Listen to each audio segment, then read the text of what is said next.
누구나 인생에 한 번은 건물주가 되어야 한다. 맥밀런입니다. 피디님, 오늘 저희가 어디 온지 아시나요? 여기 뭐 국민대도 있고 맞아요. 서울여대도 대학교 있고 맞아요. 멀리 왔습니다. 예, 노원구 공릉동 현장에 와 있는데 또 하나 좀 궁금한 게 지금 이 건물이 되게 웅장하잖아요. 예, 토지가 몇 평 정도 되는지 아시나요? 한 5, 60평 돼 보이는. 그쵸. 38평입니다. 아 그래요? 예, 생각보다 되게 전면이 보신 것처럼 이제 5층까지 들어가 있다 보니까 전면이 되게 커 보여서 실제 토지보다는 건물이 되게 커 보이는 효과가 있다고 보시면 될 것 같고요. 여기 입지에 대해서 좀 설명을 드리면 여기가 이제 도보 5분 내에 그 태릉입구역이라고 있습니다. 그래서 지하철 6호선하고 7호선의 더블 역세권이고요. 이쪽의 입지의 장점이 강남이라든지 성수라든지 이쪽의 핵심 지역에 거의 30분 내에 충분히 갈 수 있고, 이쪽에 학교들이 되게 많아요. 서울여대도 있고 광운대도 있고 육사도 있고 학교가 밀집되어 있다 보니까 젊은 사람들이 되게 많고요. 또 향후에 이제 이 건물에서 이제 보여드릴 텐데 바로 옆이 경춘설 숲길이에요. 특히 주말에 오후의 시간대는 되게 사람들이 많이 왔다 갔다 하는 부분이 있고, 그리고 이제 오세훈 시장이 동원도시로 해서 물수변공원 뭐 이런 부분에 대한 개발을 많이 계획되고 있는데, 그게 중심의 하나가 이제 경춘선 숲길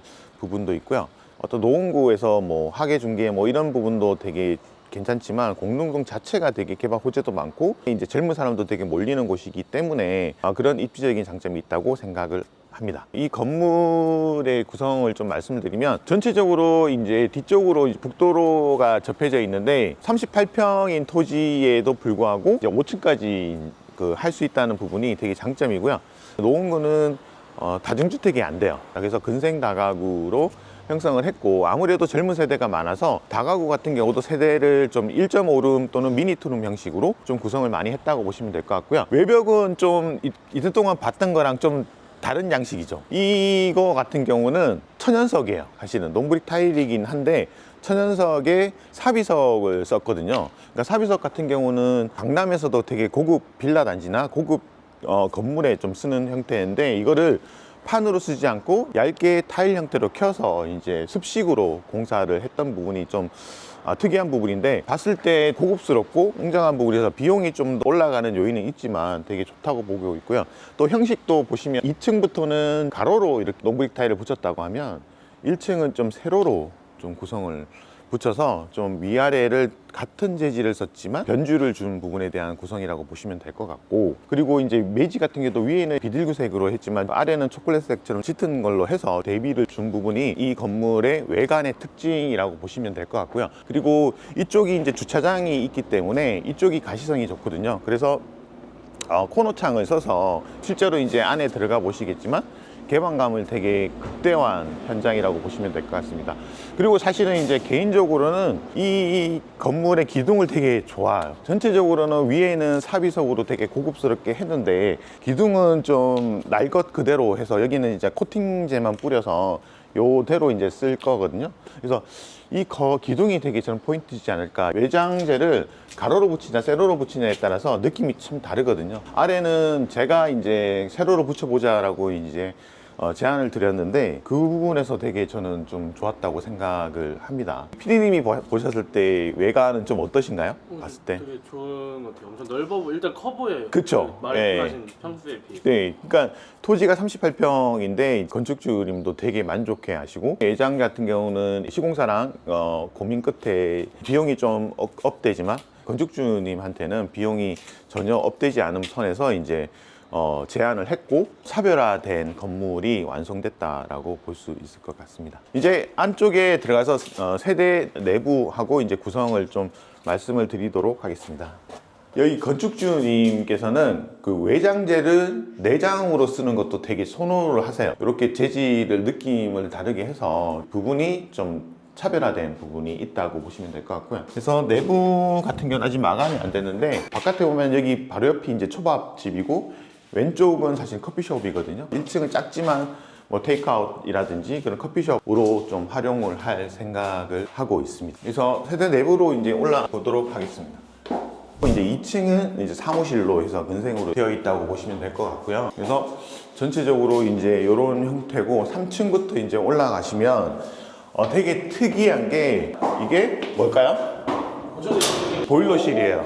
보일러실을 계단의 안쪽에 구성을 해서 뒤쪽으로 이제 연통을 뺨으로 인해서 전면이 거의 깨끗하게 깔끔하게 나오잖아요. 3층부터 3, 4, 5층은 다가구예요. 장점은 취사시설이 된다는 게 이제 장점이고, 단점은 사실은 세대당 최소 0.5대의 주차를 확보를 해야 된다는 부분이 좀 단점인 부분이 있어요. 3층은 301호, 302호 해서 두 세대로 뽑았습니다. 세대 내부를 보도록 하겠습니다. 그래서 3층은 보시면 좋으시죠?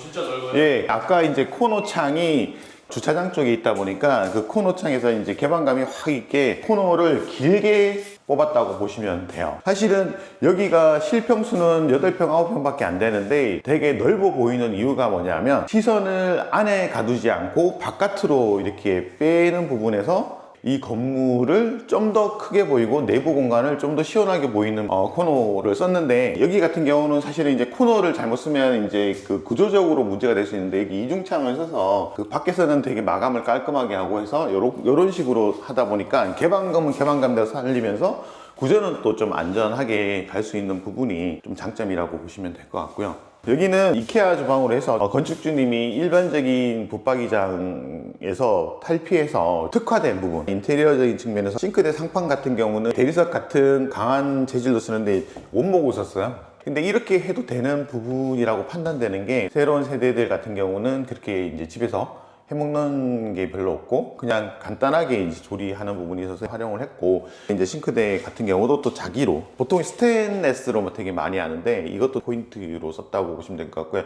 여기 같은 경우 호환 같은 경우도 이쪽에 싱크대에 상부장을 넣는데, 여기는 상부장을 넣지 않고 위에는 그냥 오픈을 해서 좁은 부분에 대한 공간을 활용도를 좀 높였다라고 보시면 될 것 같고요. 원룸에서 이런 걸 처음 보는 것 같아요. 건축주님이 신경을 되게 많이 쓰셔서 했던 부분이고요. 화장실 같은 경우도 좀 신경을 되게 많이 쓴 게, 저렇게 이제 졸리컷으로 해서 젠다이를 저렇게 빼서 만든 거는 호텔급 정도 수준이라고 해도 과언이 아니고요. 화장실 내부 같은 경우도 되게 알차게 변기, 세면대, 그리고 이제 샤워대까지 이렇게 전면으로 해서 화장실이 그렇게 크지 않은데 그런 부분에 대한 활용도도 되게 높였다고 보시면 될 것 같고, 여기 이제 안쪽에 이제 방을 하나 뽑아서 이제 안정감 있게 침대 하나만 놓고 쓸 수 있도록 이 세대는 구성했다고 보시면 될 것 같습니다. 이런 좀 블루톤 컬러는 이렇게 하신 이유가 이것도 제가 특화된 부분인데, 대개는 벽지를 바르거든요. 여기는 벽지가 아니에요. 이제 도장으로 해서 페인트 칠을 했는데, 나중에 이제 벽지 같은 경우는 그 손상이 되면 전체를 다 뜯어내거나 아니면 덧방을 칠해서 이제 전체를 다 갈아야 되는데, 칠 같은 경우는 나중에 유지보수 관점에서 봤을 때 나중에 유지보수가 되게 좋아요. 페인트로 그냥 칠하기만 하면 그게 마르면서 크게 티가 안 나는 부분이라서. 이 컬러에 맞춰서 저런 스위치도 해놓으신 거예요? 네, 맞아요. 그 건축주님이 사실은 이제 미술을 하시다 보니까 그런 부분에서 색감을 되게 적절하게 잘 쓰고, 어떤 부분에서는 되게 과감하게 쓰신 부분도 있는데, 조명도 되게 이제 저희가 고민을 많이 했는데, 이거 같은 경우도 이제 뭐 3인치짜리 되게 작은 조명을 많이 안 썼어요. 그 대신 저희는 과감하게 간접 조명을 길게 많이 썼어요. 그럼 밤에 와봐야 될 것 같아요. 네, 밤에 보면 되게 사실은 다른 거 안 켜고 이제 이 간접만 켜놓으면 되게 분위기가 있고 좋거든요. 이제 사용 승인이 바로 직전이어서 마감이 살짝 덜 된 부분이 있어서 마감을 또 완벽하게 돼서 한번 다시 오면, 밤에 한번 오면 또 내부나 이런 느낌이 달라지지 않을까 싶고요. 4층으로 가시죠. 4층은 엄청난 테라스가 있습니다. 그래서 4층은 한 세대로 구성되어 있는데, 들어오시죠. 그래서 여기서 되게 할 말이 있는 게, 화장실 같은 경우는 안쪽으로 빼거든요. 건축주님이 과감하게 이쪽에 하겠다. 보통은 이제 화장실이 안쪽으로 열리게 돼 있거든요. 안쪽으로 돼야지 이제 물이 튀는 것도 방지하고 공간 활용도가 있는데, 여기 같은 경우는 이렇게 밖으로 뺨으로 해서 활용도가 엄청나게 좋다라고 보시면 될 것 같고요.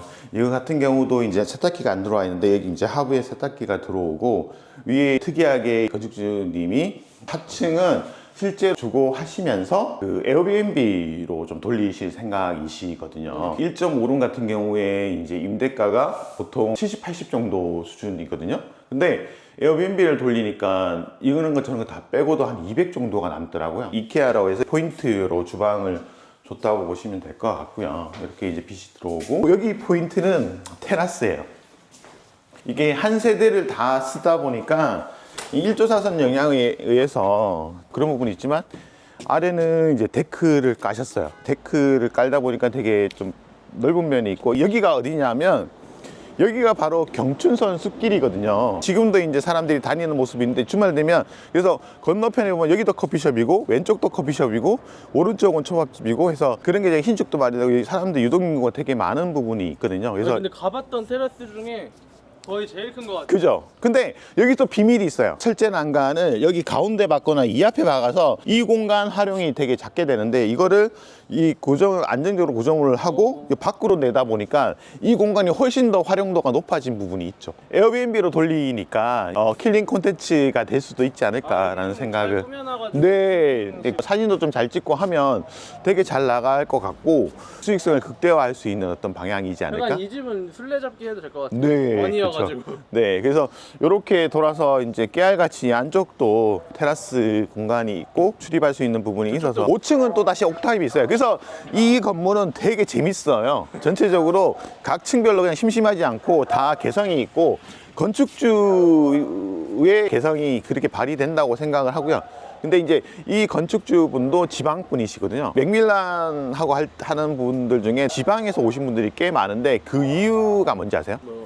아무래도 맥밀란이 다 케어하고 관리하는 시스템이 잘 되어 있기 때문이지 않을까, 그렇게 생각을 합니다. 여기서 이제 자화자찬을 한번 했고요. 뭐 저번에 이제 그 송파구 방이동에 건축주님도 포항에서 오셨고, 여기도 충청도에서 오셨고, 그리고 최근에는 멀리서 제주에서도 오셔서 토지 보러 다니고 있고, 정말 지방에서도 많이 오셔갖고 서울의 신축에서 월세를 받으시고 지가 상승을 누리시고 있거든요. 그래서 지방의 구독자님도 용기를 내셔서 상담이나 이런 부분에 대한 거는 아래 링크로 신청해 주시면 제가 언제든 상담을 제가 직접 해 드리도록 하겠습니다. 이제 5층으로 가시죠. 보통 이제 올라가면서 되게 기분을 좋게 만드는 게 이런 창이거든요. 건축주님이 되게 신경을 썼던 게 경춘선 숲길 쪽에 창을 좀 많이 냈으면 좋겠다 해서 이쪽을 경산대 픽스 창으로 해서 햇볕도 잘 들고 되게 개방감이. 네, 마지막 주인 세대 한번 보여드리겠습니다. 주인 세대 같은 경우는 에어컨을 이제 시스템 에어컨을 놓고 그 부분에 대한 단차를 활용해서 길게 라인 조명처럼 길게 간접을 넣은 게 포인트라고 보시면 될 것 같고요. 깨알같이 활용을 한 게 계단의 하부에 길게 하부장을 넣어서 그 수납 공간도 만들고, 하부, 계단 하부를 활용해서 주방을 만들면서 공간의 활용도를 좀 극대화했다라는 측면도 있고요. 이런 거 이제 사실은 실제로 쓰는 데가 별로 없거든요. 이것도 이제 이케아 쪽 제품인데, 이런 식으로 밑에 이제 수납장도 활용할 수 있게 만들고 해서, 요거는 아드님이 에어비앤비를 돌리실 생각이시다고 하시더라고요. 위에 이제 다락을 한번 보실까요? 네.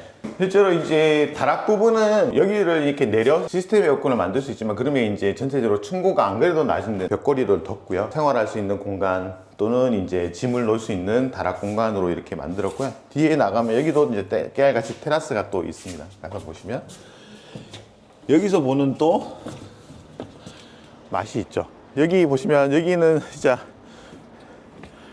경춘선 숲길이 한눈에 쫙 내려다 보이는 거죠. 그래서 이 연결되는 부분에서 되게 좋다고 보시면 될 것 같습니다. 예.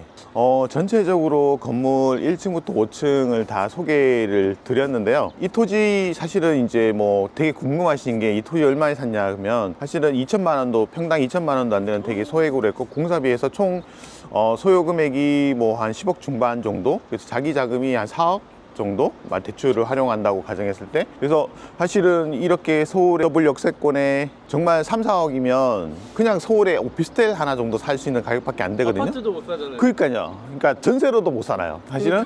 근데 그 가격으로 본인이 이제 주거도 해결하시면서 사업도 하시면서 이런 큰 건물을 만들 수 있다는 부분은 되게 큰 메리트라고 보시면 될 것 같고요. 건축주님이 지방에 계시면서도 7주 동안 그 맥밀란이 진행하고 있는 신축 입문반 수업을 들으시고 자신감 가지시고 그렇게 토지 매수해서 하셔서 층별로 보면 그러니까 임대를 월세로 임대를 준다 하더라도 한 200만 원 이상 나오거든요. 그러면 5층이면 거의 1000만 원 정도 월 현금 흐름이 나오고 내 자금이 연간으로 보면 1억 2천 정도인데 전체적으로 자기 자본 수익률로 따지면 10% 이상 되거든요. 이제 노후도 충분히 준비할 수 있는 부분도 있고 기회라는 게 그 우연히 찾아올 수도 있고요. 갑자기 찾아올 수 있는데 저희 수강생 분들은 이제 그런 부분에서 기회를 잡으신 분들도 충분히 있다고 생각을 합니다. 그래서 구독자분들께서도 용기를 가지셔서 맥밀란이 진행하고 있는 그 신축 입문반 수업 또는 아까 말씀드렸던 어떤 컨설팅 부분에서 1:1 상담을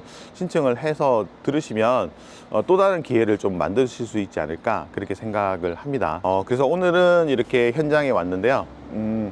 앞으로도 이제 또 다른 공릉동에 또 다른 현장이 있고요. 그리고 이제 송파라든지 마포라든지 지금 속속 다시 이제 토지 매수해서 신축을 진행하는 현장이 있기 때문에 그 현장을 생생하게 또 전달해 드릴 예정입니다. 그래서 그 앞으로도 그 맥밀란 채널에 이제 구독, 좋아요, 알림 설정을 하시면 이런 소중한 정보들 많이 보실 수 있을 테니까요. 꼭 좀 참여 부탁드리겠습니다. 감사합니다.